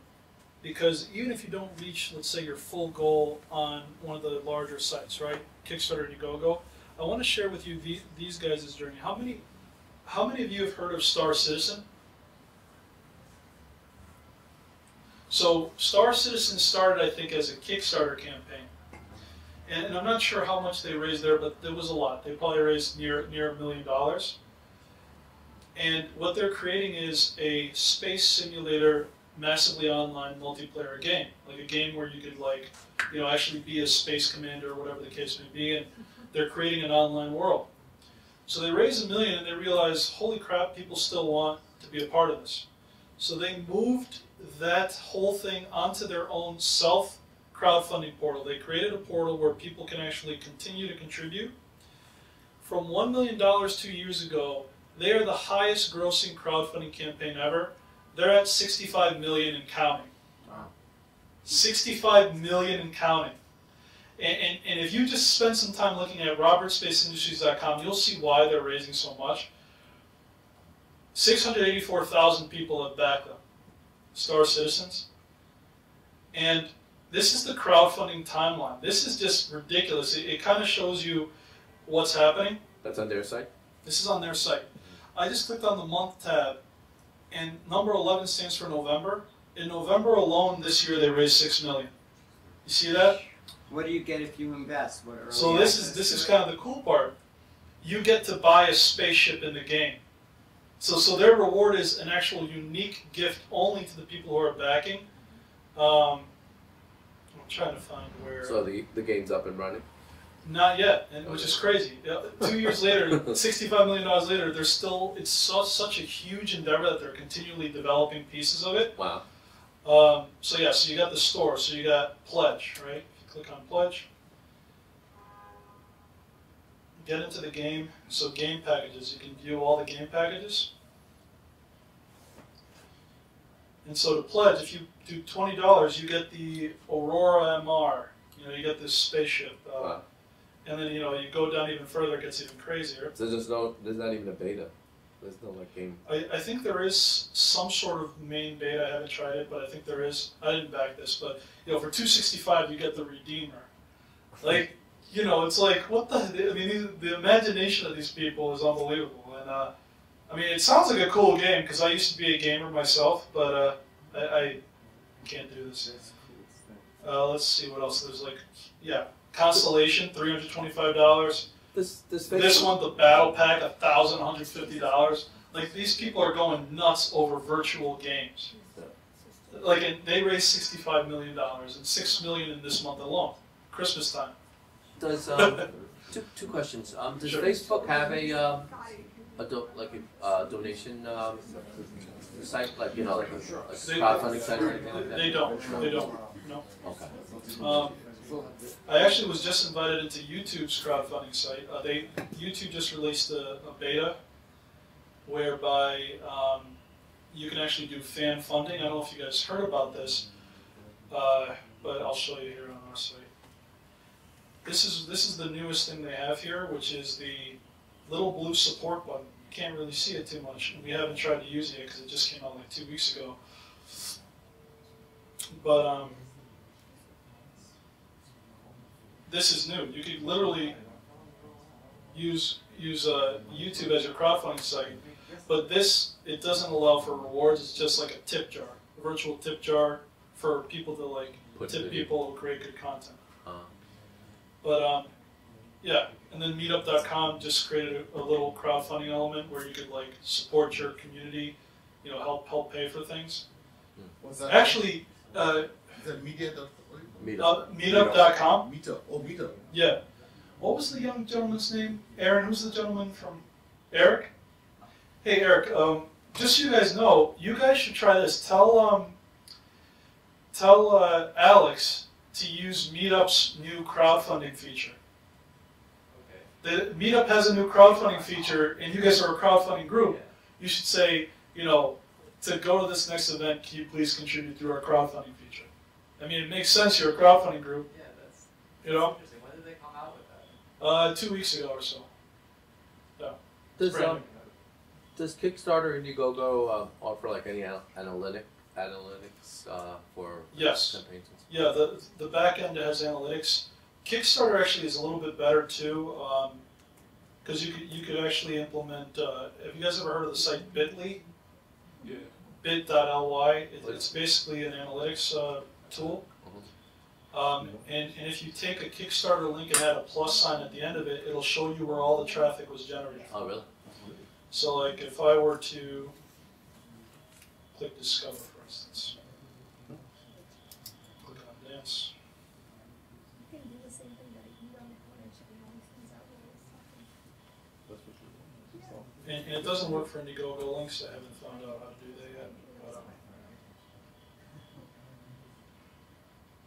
So the two biggest ones. oh crap! I can't really see it here. But the resolution doesn't work on this as well. So Oh, sorry. Go ahead. The two biggest ones are like Kickstarter, Indiegogo. How about like Rocket Hub? Any does that have any traction? Or do you use that? Not as much. I haven't used them. I usually either go through Kickstarter, Indiegogo, or another platform of the choice. But as I mentioned, it's not necessarily the best choice because you still have to drive 30% of your traffic. Right. So that's really the determinant is, can I hit the 30%?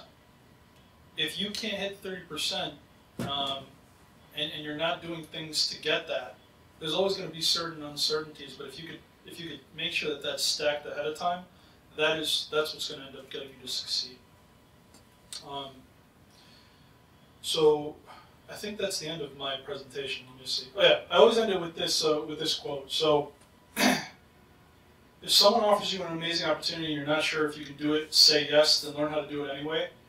A lot of times, like, we talk ourselves out of opportunities because we feel as if, well, I've never done it before. But we might have done things similar, and we might have learned things similar that ultimately we'd be able to figure it out.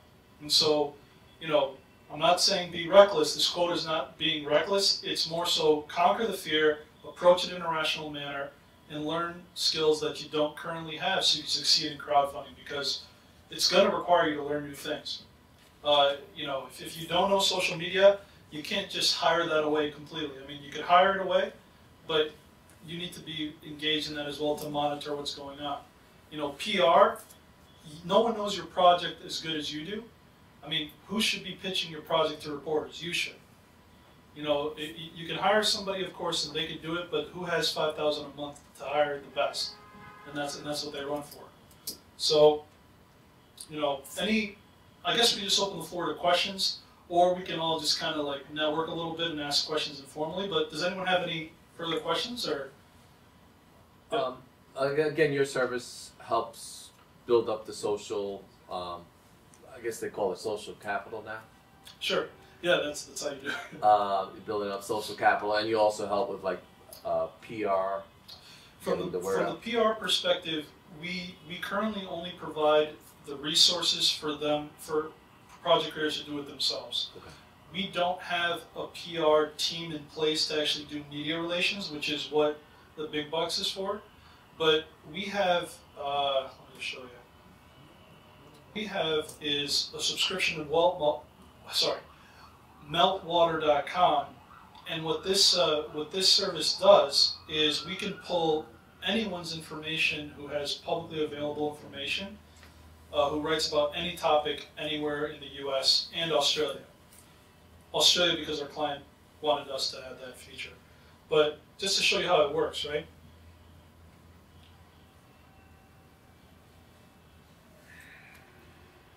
We can click on the Media Contacts tab. We can click on Keyword Search. And name a keyword that you guys would like to see. Crowdfunding, how about? Sure. Anyone that writes about crowdfunding? Let's see, so we'll do...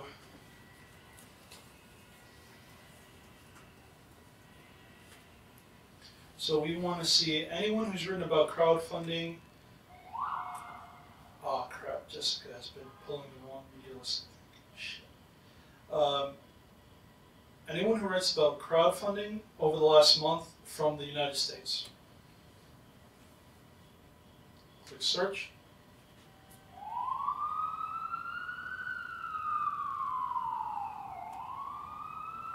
And bam, we get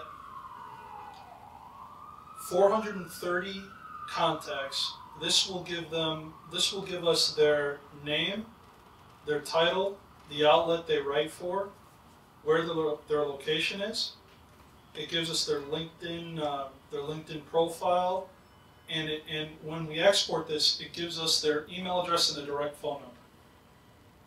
So we can export for someone who gives us a keyword, no matter what that is. We can export that information so that someone can actually pitch to the people who would likely write about them. This is what we do. How do they pitch? Is it like personal pitches, or is it just email pitches, or how do it's a combination of different approaches. So first might be an email. Next, you might end up doing like a tweet to the person directly, saying, "Hey, you know, have you heard about what we're doing? I sent you an email." Then you might want to call. It's like a weekly thing where you have to like keep smacking them in different angles. But yeah, I mean, will they all respond? No, because they get thousands of pitches like every week. And so why will they respond? If you got that 30% in the first week, they're more likely to want to write about you because they get thousands of pitches, so they don't want to write about losers. If you get traction in your campaign, they're more likely to write about campaigns that have traction than ones that don't. Yep. Yeah, a couple of things with the crowdfunding. Like for example, the guy that got the $50,000 for the potato salad. Well, what's he going to do with the other $49,990? He actually was on Good Morning America too. So after this happened, he became like an instant celebrity. He went on Good Morning America, even got more funding. So he ended up saying that he's going to donate that to charity because he realized that he could get in trouble. So he's like, listen, this was meant to be kind of a joke, so the money that I raised, I'm not going to just go on vacation. I'm going to donate it to charity. So he did end up donating it to charity from what I understand. But yeah, I mean, technically he could have used it to make like 500 potato salads, but I think he ended up making like a charity decision. Yeah? Can you Kickstarter doesn't actually let you directly donate to charity, so he actually threw like a charity event with the money. Okay, he threw a charity event. Okay, so there was something about that. Cool. They weren't allowed to actually like put it directly to charity because there's some rules and whatever that Kickstarter. Interesting. What about fraud though? I mean, like, I don't know, the company made $65 million and they got on a show for it. You know, are they accounting for every single penny that's being contributed? I mean, yes. How do they have checks and balances to make sure they're not pocketing the money for themselves? So yes, there are checks and balances. There have been cases of fraud that have recently come up, but believe it or not, it's kind of few and far between. The cases of fraud that do occur are usually caught by the crowd. So they say there's the crowd mentality. Because everything is so public, especially the comments that people are making on these campaigns, before the campaign is over, there's usually comments of people picking apart certain projects that are mathematically impossible. Like some people claim, oh, we can, create an atom out of, hydrogen, whatever else doesn't create oxygen. I don't know. But they make all these wild claims, and so people actually pick them apart, and suddenly Kickstarter says, you know what, you guys are right, we're taking it down. So the crowd polices itself to an extent. Is there fraud that occurs? Yes, but there's not thousands of cases where people are getting defrauded. It might be one or two where you have someone committing fraud. But what I'll say is, Wall Street, I mean, if someone wants to commit fraud, they're going to commit fraud, right? And so, people commit fraud on Kickstarter, people commit fraud on Wall Street. Well, there was a case recently about some guys who they had like a bracelet that projects an image, and then and it raised like $1.5 million. And people were like, but it can't project. It's a little like bracelet, and it's supposed to project this clear-cut image. And people's like, it just can't. And it turned out it was a fraud. It was some guys from Australia, I think. And I don't know what's going on with Australia, but they say, oh, we just wanted to get it out there, and we're working on it.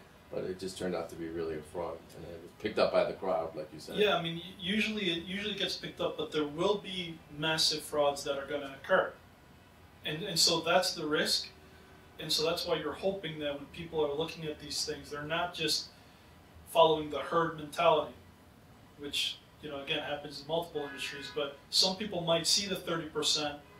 It might have just been 30% defrauded there. People just put the 30% in to game it. And then, and it's really a fraud. I mean, that's happened before. What about security issues? For example, people start contributing to the sites, but they're actually getting redirected to other sites where the funds are not going to the actual organization, but going to hackers that are like intercepting, man-in-the-middle attacks and everything else. So that's 100% true, and that's a risk that normal banks have as well. This is an e-commerce platform, so they're facing the same risk that any bank would. Every time we make a purchase online, we risk getting intercepted, right? So it's not unique to crowdfunding, that's unique to everything. So you want to make sure that the site you're contributing to, if it's a brand new site, that's a risk that you want to make sure you look into. Like, who are these people? Do they have enough, internet security or cyber security? Because if they don't, then you're right. That could probably happen much easier on their sites than anyone else's site. But it gets back to like the friends and the family. I mean, if you're gonna only contribute to people that have either been referred to you or that you know. So there's a self. Yes. Yeah. I mean, it's very hard for someone to defriend their friends and family. If they're defraud. If they're defrauding their friends and family who are giving them 30%, then they're a real piece of work. It's like, man, I don't even give a shit about my friends and family. Right. Over the last year, we did help multiple campaigns. Some succeeded, some failed. As you guys saw, the one that I just shared you with, I mean, they failed. We hit the 30% in 2 days, but the crowd didn't bite. So failure is part of the thing. But what I'm looking to do eventually, and if you guys end up signing up for this eventually, it's a very beta, very limited format. But what we're trying to accomplish here is to create a virtual incubator and a crowdfunding network where everyone who has all these questions tonight, if you guys register for this and you engage on this platform, I would be willing to just answer all these questions for free. because it's going to be public for everyone. And so by answering the questions that you have publicly on this site, you're helping everyone else who's a part of it because I have to answer the questions. Plus you're helping me because I want to build a community and a network and I want website traffic. So if you guys are willing to engage on my platform, I'm willing to answer questions for free. I'm not going to build your social media for you because that's, hands-on, but I will give you, tools, tips, and other strategies where I would be happy to just chat with you myself. We're currently looking for a technical co-founder in web development because this is a white label solution which is not really that robust at the moment. It's a very simple tool. But someone who has a technical background, we're looking for a co-founder to create a white label or a custom solution. But ultimately, we're going to be teaching crowdfunding, marketing, PR, and business development through this platform, and we're going to give away all this information that normally we would charge for. But because we noticed that people can't afford our hands-on services, we wanted to find a way to live our mission and to be able to help everybody, and at the same time have it benefit all parties involved. When you crowdfunded. What's that? When you crowdfunded. Actually, that's part of the process. Not only is this a crowdfunding network, but I have a group here that is called Crowdsourcing Future Features, and so I'm able to implement new features to this, and it's just adding plugins. Like I listed a bunch of different ones that are available that I thought could be interesting, and some of these plugins only cost $100, but if I have the community vote and they say we want this feature, then I'm going to say, okay guys, you voted, give me $1 each. Let me, help me pay for this so we're all in it together, so that we crowdsource the next plugin. Suddenly the reward is the new feature that all the members voted for. So it's going to be a growing community. I'm making this kind of a priority. It's not going to be the way that I sustain my living, but it's going to be a community that I really want to give back to. So. Will your deck be on there? Oh, sorry. I'm sorry. Will your presentation deck will be there? Or? Sure. Eric, would I be able to have the participants' email addresses by any chance?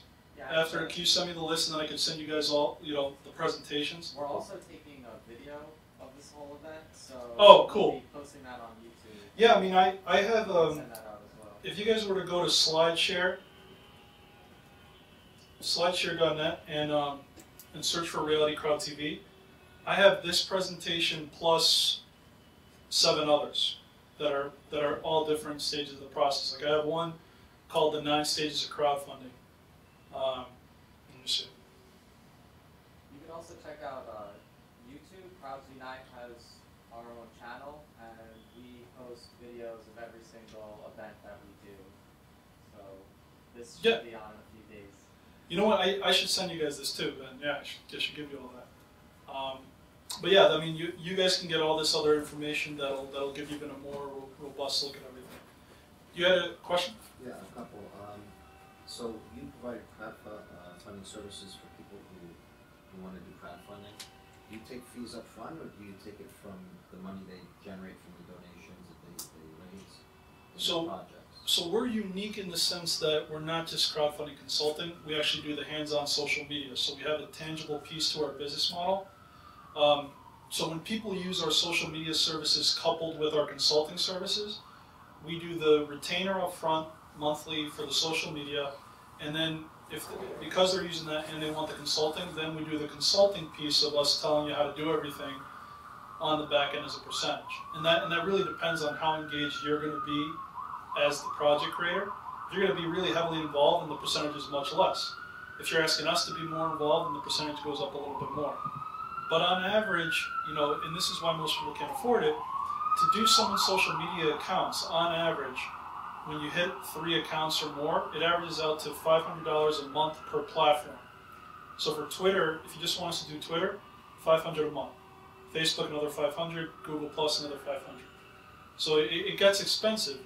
But I paid initially, when I started back in November, and I had to learn the hard way, I paid a company, and I'm not going to mention names because I'm not in the business of slandering people, but I paid a company $2,500 a month for 2 months and at the end of it, I only had 1,400 Twitter followers to show for it. A year later, we have 45,000 because I had to learn this shit myself because I got so pissed off that I lost $5,000 that they charged 2,500. I only charged 500 because that's what it's worth.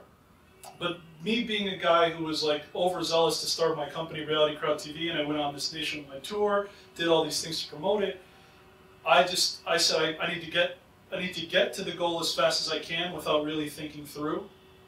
And by the way, I also won most gullible in high school, so I was an easy target for whoever was going to take that money from me. But because that happened, I said to myself, I'm not going to let this happen to other people because I just lost $5,000 that I put on a credit card, and it's just most people cannot recover from that. I just happen to be someone who used that defeat to just find a way to make it work, and I'm making it work. But yeah, so although that does sound expensive, people are charging much more and giving back much less.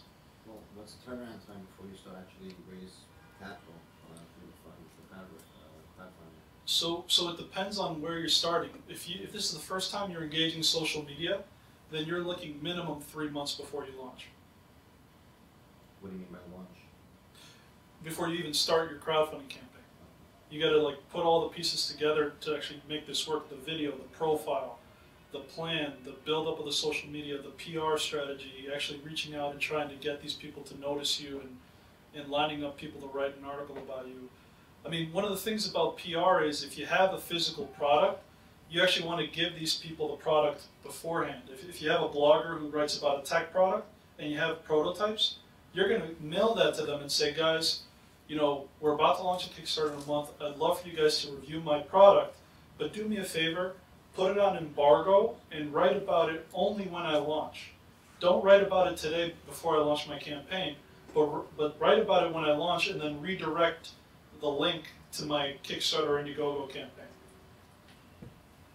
So actually, I'll also tell you this. I need to learn PR more. I have the tools. I give people the media list so that they can do it themselves. But social media and PR, I would actually say PR is probably more important than social media.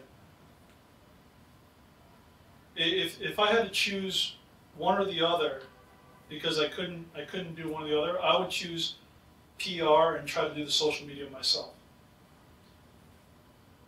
which is kind of biting me in the foot here. But I mean, I'm telling you the truth. Like, PR is really important. So I mean, that's why I have the subscription. I'm trying to understand the process. I'm not comfortable charging for that as far as the media relations because I haven't figured it out for myself yet. But once I do, that's probably going to be more of a service that we offer on top of the social, because PR is probably the biggest nut. Oh, sorry, you go and then. Yeah. Oh no, can you share another one of your other successes? I know you shared about the music service. Yep. What was the QB. Have you guys heard of the QB? It's a under the desk elliptical machine. So people who work in an office, they don't move around a lot, but it's just this little elliptical machine that you can sit down and use.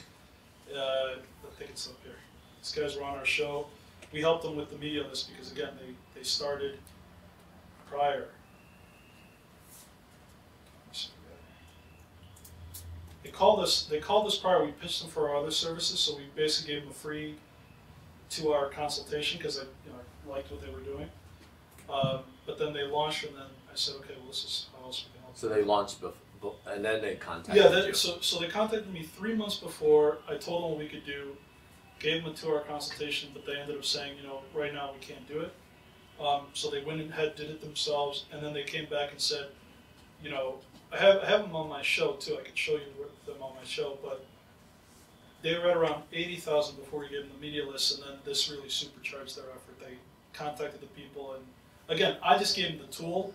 They ended up, doing the majority of it. So these guys raised 80,000 gold. They raised 293,000. Let's see if this will actually play. According to a recent estimate, 85 million people in the United States alone are involved in jobs that primarily involve sitting. This couldn't be good for your health, could it? I've always been a health freak. The sitting disease first hit me when I started working at a large corporation where I sat most of my days. I spoke to a number of people and realized it wasn't just me. This is why it's not surprising that Wired magazine calls sitting the new smoking, and you're probably doing it right now. And that's why we built QB. QB is the world's first under-desk elliptical device designed specifically for your workplace. It's sleek, modern, and sexy, making it a true delight to use and see. Over the last 12 months, we made multiple iterations to ensure the perfect look, feel, and posture. This ensures that your QB lets you get some basic exercise without any distraction from regular work. The right alignment ensures that your knees do not hit the desk. There are many fitness trackers out there, but we wanted to make something a little different. We wanted to create an actual source of exercise. QB comes with Bluetooth, which wirelessly connects with our mobile app, and this lets you keep track of your progress and share it with friends and family on social networks. And if you're already using a fitness tracker, the app connects with those as well, so all you need is one app. There were concerns about sweating and getting distracted while using QB, so we did a beta test and got very positive results. I used to get restless at work, sitting for long periods of time at my desk just working on my computer. But actually the QB Smooth Motion actually gave me something to do and concentrate on, which allowed me to concentrate on my work and improve my productivity.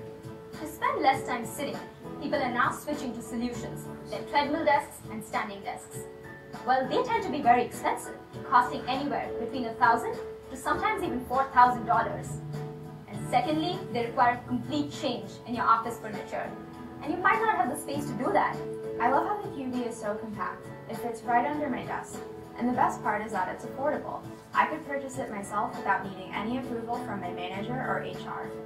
QB also comes with an adjustable resistance, allowing you to easily pick an exercise intensity of your choice.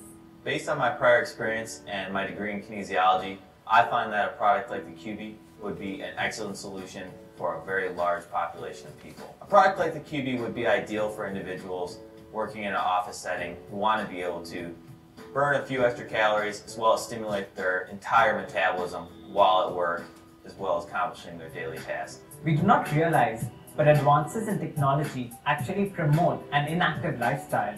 We rarely have to get off our seats for anything anymore.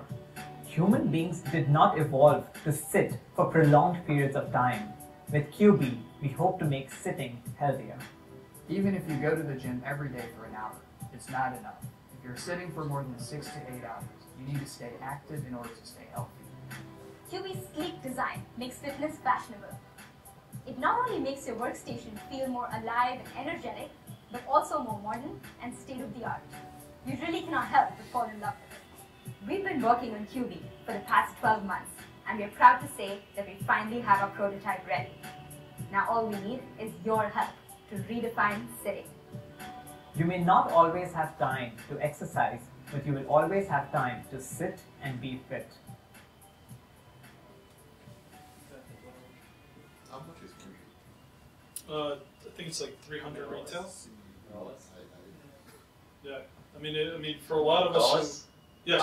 Sorry to cut you off. Oh, yeah. But we only have about 30 minutes left, and we want to have some time for networking. Sure. So if you could just make some closing statements, and then.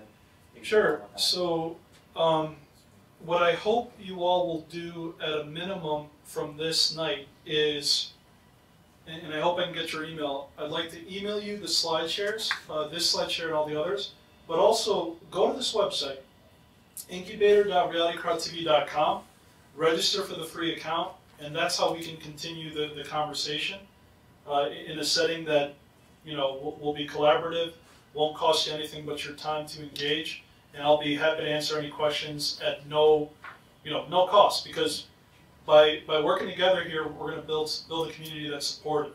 And so if you guys want to join incubator.realitycrowdtv.com, that's the best way to do it. Yep. Real quick, I have friends that are deaf that could really benefit from this presentation, but they're not here, unfortunately. Sure. Would you have this in closed captioning, this video presentation that you just did today? I actually recorded this presentation as a Google Hangout, and I think Google Hangout allows you to add closed captioning. I don't know if it adds it after the fact or if I had to have it on before the fact. I think it adds it after the fact. So if you go to YouTube and you look for Reality Crowd TV, one word, you'll find a presentation called Social Media and Promoting Your Crowdfunding Campaign, and that's recorded on YouTube. And so you could probably figure that out on your own if you do that, but I can send it to you as well. Right, but you're going to send us a link for today's presentation. Yes, yeah, I'm going to send you guys a link to it, for sure. Then it should work with our presentation that we took today too. I'm not sure sometimes, but sometimes. Yeah, I really don't know. So yeah, guys, thank you for giving me the opportunity to speak to you today, and thank you, Crowds Unite, and how do you pronounce the law firm? Accounting firm. But Accounting firm. Eisner. Everyone thinks we're a law firm. It's okay. Cool. Eisner. Thank you very much, guys. Appreciate your time. Thank you.